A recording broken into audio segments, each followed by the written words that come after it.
Nah, pada kali ini saya akan menjelaskan materi tentang Teorema de Moivre. Jadi, dalam materi Teorema de Moivre itu merupakan kelanjutan dari materi bilangan kompleks.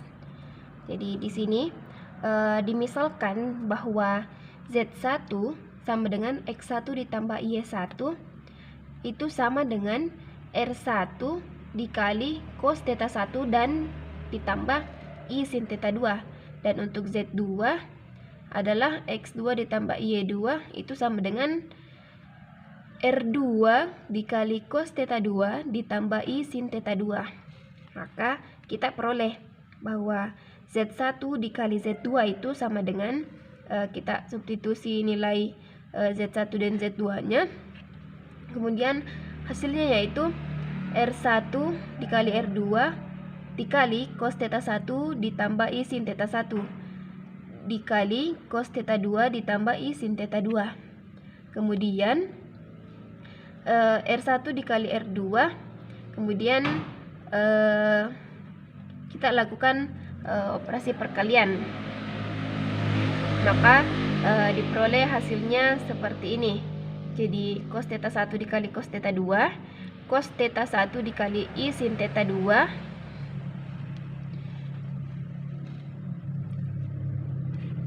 kemudian I sin theta 1 dikali cos theta 2 dan I sin theta 1 dikali I sin theta 2. Kemudian hasilnya R1 dikali R2. Kemudian kita dekatkan dengan yang sejenis. Jadi hasilnya adalah cos theta 1 dikali cos theta 2 ditambah I pangkat 2 sin theta 1 sin theta 2 ditambah I cos theta 1 sin theta 2 ditambah I sin theta 1 cos theta 2. Kemudian kita kelompokkan lagi, jadi hasilnya adalah R1 dikali R2 dan ini tetap cos theta 1 cos theta 2. Karena nilai dari I pangkat 2 adalah min 1, maka di sini operasinya berubah menjadi kurang sin theta 1 dikali sin theta 2. Kemudian untuk suku yang di atas ini karena masing-masing memiliki I, maka kita faktorkan dengan cara kita keluarkan nilai I-nya, kemudian dalam kurung sisa yang ini cos theta 1 sin theta 2 dan sin theta 1 cos theta 2.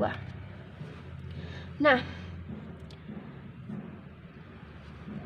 kemudian dari bentuk ini, baris yang ini, kemudian kita sederhanakan lagi menjadi R1 dikali R2 dikali dengan ini ketika kita sederhanakan dari fungsi trigonometri, maka hasilnya adalah cos ditambah cos theta 1 ditambah theta 2. Kemudian untuk yang dalam kurung ini kita bisa sederhanakan menjadi I sin theta 1 ditambah theta 2. Nah, jika Z1 sama dengan Z2 sama dengan Z, maka Z1 dikali Z2 itu sama dengan R1 dikali R2 dikali cos theta 1 ditambah theta 2 ditambah I sin theta 1 ditambah theta 2.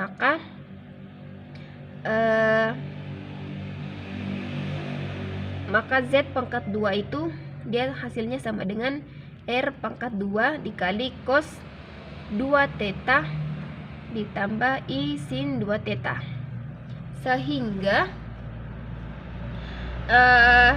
untuk Z3 itu sama dengan R3 dikali dengan cos 3 theta ditambah I sin 3 theta. Begitu pula dengan ketika Z pangkat 4. Jadi hasilnya R pangkat 4 dikali cos 4 theta ditambah I sin 4 theta dan seterusnya. Nah, jika kita sederhanakan, maka kita akan mendapatkan bentuk umum seperti ini. Jadi nilai Z pangkat N itu hasilnya adalah R pangkat N dikali cos N theta ditambah I sin N theta. Atau kita bisa sederhanakan menjadi Z pangkat N sama dengan R pangkat N cis N theta. percis ini adalah kosin. Kemudian supaya lebih jelasnya kita perhatikan contoh soalnya. Untuk contoh soalnya, diketahui Z sama dengan 4 cos 50 derajat ditambah I sin 50 derajat. Kemudian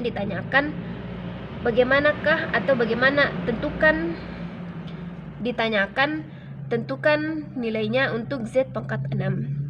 Jadi cara menjawabnya, pertama kita tulis dulu bentuk umumnya bahwa Z pangkat N itu sama dengan R pangkat N dikali cos N theta ditambah I sin theta. Jadi kita ganti nilai N menjadi 6. Jadi Z pangkat 6 itu sama dengan nilai R-nya adalah 4. Jadi 4 pangkat 6 dikali cos N dikali theta berarti 6 dikali 50 derajat ditambah I sin 6 kali 50 derajat. Jadi 4 pangkat 6 itu nilainya adalah 4096.